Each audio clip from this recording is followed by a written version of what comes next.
Hello friends, myself Dr. Devesh Mishra, and today I am going to tell you another important topic, that is the special stain in pathology part 6. So already I have covered 5 parts and this is the 6th part.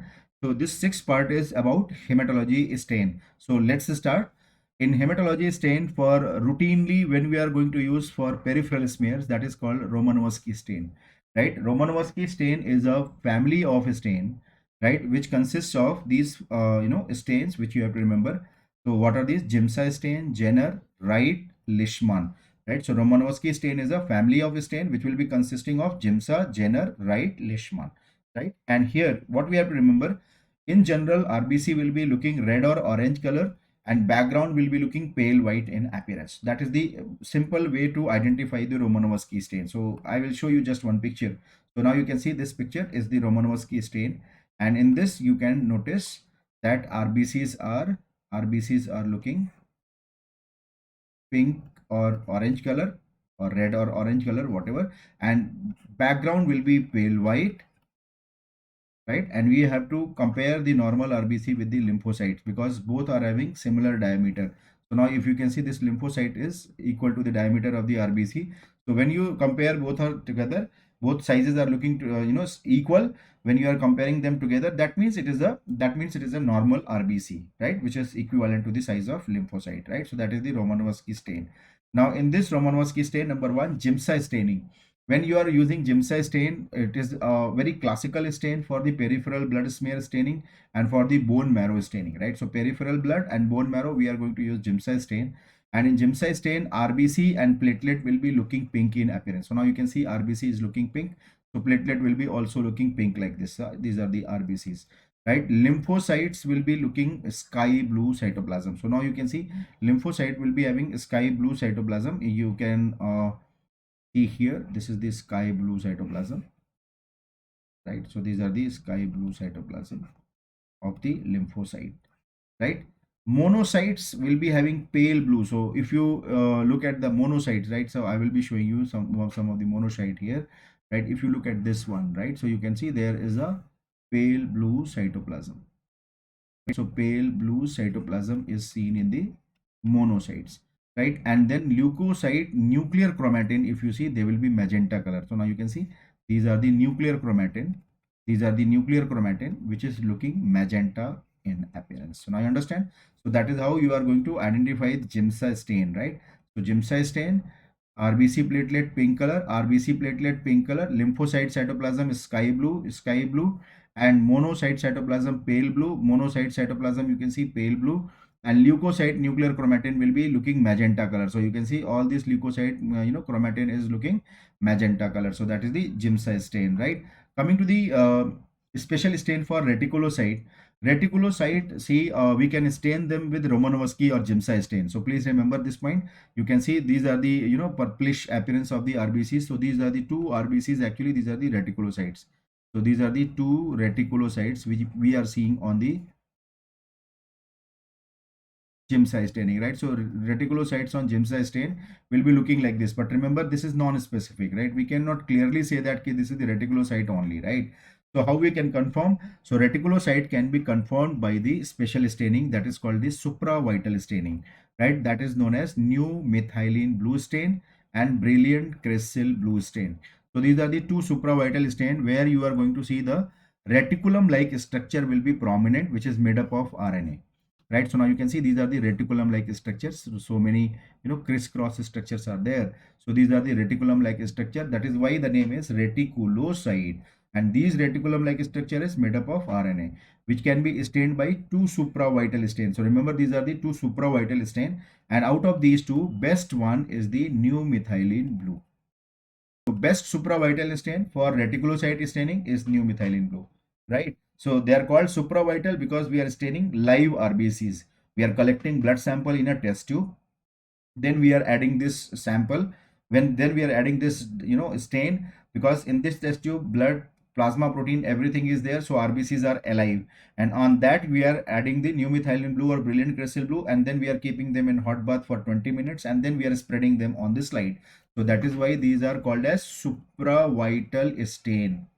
These are called as supravital stain, right? And here New methylene blue, as I told you, this is the best stain for reticulocyte, right? But it can be used for other immature cells, right? And if RBC is scoring positive, that can be a future question also. When you will say that this is the positive reticulum. So when you are finding two or more blue stained granule, remember when you are finding more than two blue granules are there, then you can say that it is a reticulocyte, right? Suppose you are seeing only one granule here, so this is not reticulocyte. You can see more than two granule, more than two granule, more than two granule. So when you find more than two blue granules, then you can say that it is a reticulocyte. That is the scoring method for the new methylene blue. And it is a neutral stain which will be consisting of two part, right? One is the acidic dye and second is the basic dye, right? Acidic dye is anionic. See, A for anionic, which will be consisting of eosin Y or eosin B. Remember that was the AIMS question, right? Acidic dye will be containing eosin Y or eosin B, and that will bind with the alkaline cytoplasm. And because of this binding, they will give you orange or red color. But basic dye, the cationic dye will be there, which is which is methylene blue or azure B. Remember methylene blue and azure B, which will be oxidized methylene blue. Remember azure B is the oxidized methylene blue. So methylene blue and azure B is the oxidized methylene blue, and there is a eosin Y. So remember eosin Y is present in both of them. Eosin B is present only in the acidic one, right? In basic you are not going to see eosin B, you are going to see azure B, right? So now you understand. And basic dye will bind to the acidic nuclei, and then they will be giving you blue purple. So basically this blue purple color you are seeing is mostly because of the basic dye or basic component. But remember this is consisting of both the component, right? Coming to the next hematology stain is the crystal violet stain. It is again a supravital stain which will identify bite cells in G6PD deficiency anemia. Remember bite cells are also called as stegmacytes. And if you look at this peripheral smear, this is the peripheral smear, right? Routine peripheral smear, that Giemsa stain. And now you can see RBC is having some, as if somebody has taken bite on this. But actually what has happened, it is not somebody has taken bite, it is having denatured globin, right? So please remember here you are seeing denatured globin. So this bite cell is because of denatured globin within the RBC, which is not stained on routine staining, right? So routine staining, when you are doing on routine stain, these denatured globin are unstained. So how to identify them? So we can use the crystal violet stain, and now you can see these are the denatured globin or hinge bodies, right? This denatured globin is hinge bodies, right? Denatured globin is hinge bodies. So these bite cells are having denatured globin which are called as hinge bodies. So we cannot see hinge bodies on the routine staining. We can see hinge bodies only on supravital stain. So now you can see RBC with appearance of bite is not because of the bite by macrophage. It is because of the unstained denatured hemoglobin, right? So RBC will form precipitate of the denatured globin, which is called as hinge bodies, right? So these are hinge bodies which can be detected by brilliant crystal blue stain also and crystal violet stain also, right? So here we are seeing the crystal violet stain for the hinge bodies of the G6PD deficiency anemia. Then next is the PAS staining. PAS staining or pyridic acid skiff staining, right? It is used for identification of the glycogen, and glycogen will be looking red in color. But in hematology, it will be used to identify three important structures: lymphoblast, erythroblast, and megakaryocyte. Common thing will be all of them will be showing you red color. And what is the differentiating feature? Lymphoblast will be showing you dot-like or block-like positivity. You can see these are the dot-like or block-like positivity seen in the lymphoblast. Whereas erythroblast and megakaryocyte, you can see diffuse positivity, right? So erythroblast will be also diffuse, megakaryocyte will be also diffuse. So how to differentiate them? For differentiation, we are going to do the other method that is called as immunophenotyping, right? Erythroblast will be CD71 positive, megakaryocyte will be CD41 and 61 or 62 positive. So that is the important point you have to remember about the PAS staining. Lymphoblast, erythroblast, megakaryocyte all can be stained by them, right? Then come the myeloid lineages staining. myeloid cells or myeloblast, we can stain them with the myeloperoxidase. See, the name itself is telling myelo. Name is itself is revealing the which kind of cell they are going to stain. Myeloperoxidase will stain myeloblast. And what will be the color? Bluish black color. So now you can see these are the bluish black granule which we are seeing here, right? So these are bluish black granule which are the myeloblast granules which we are seeing. And remember, myeloperoxidase stain is the most specific stain for the myeloblast. Remember, this is the most specific and best stain for the myeloblast. So this point also we have to keep in mind, right? Other myeloblast lineage staining is the Sudan black B. Sudan black B will be showing you black color. Name itself is showing black and granular pigment. So you can see this is the black and granular pigment. Now you can see these are the area of the black and granular pigment. So these are the black and granular pigment which we are seeing here also in this diagram, the same diagram here. So black and granular pigment you can notice here. So these are the Sudan black B staining for the myeloblastic cells. Remember, for which cell? For myeloblast. What will be the appearance? Black and granular pigment will be seen. Non-specific esterase alpha naphthyl butyrate, right? Alpha naphthyl butyrate, which is the non-specific esterase. In short, we also call them as a NSE.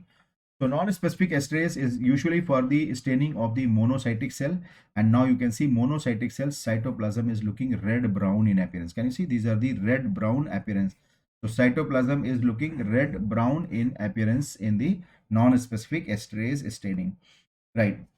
This is another important stain that is called combined esterase stain. Remember, this method is called as combined esterase stain, which will confirm the myeloid and monoblastic both lineages. So basically it is used for AML M4, right, where we are seeing myelomonocytic leukemia. So non-specific esterase, why it is called combined? Because they are using two stains.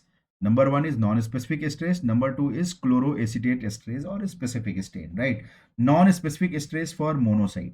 What will be the color of monocyte? Just now we have read red brown. So now you can see these are all red brown color monocytes, right? Red brown color is monocyte. And what about the chloroacetate esterase? Chloroacetate esterase is naphthyl AS chloroacetate, and this is for granulocytic or you can say myeloid lineages. So myeloblastic cells will be stained by them. And what will be the color? Cytoplasm will be granular and blue. So now you can see these are granular and blue color appearance. So this is the myeloid lineages or myeloblastic lineages. So now you can see monomyelocytic leukemia. So this is the AML M4. So that is why it is called as combined esterase, which is having combination of NSE and chloroacetate esterase. Non-specific esterase is used for monocyte. Chloroacetate esterase is used for granulocyte, right? Monocyte red brown. Chloroacetate esterase, the granulocyte or myeloid lineages will be blue in color, right? So this is used for diagnosis of AML M4, acute myelomonoblastic leukemia, right? Now coming to the Pearl's Prussian blue stain, another very important stain we have already read in this in hematology, in hemochromatosis and all. So it is again for the detection of the ring sideroblaст, where you will be finding iron inside the mitochondria.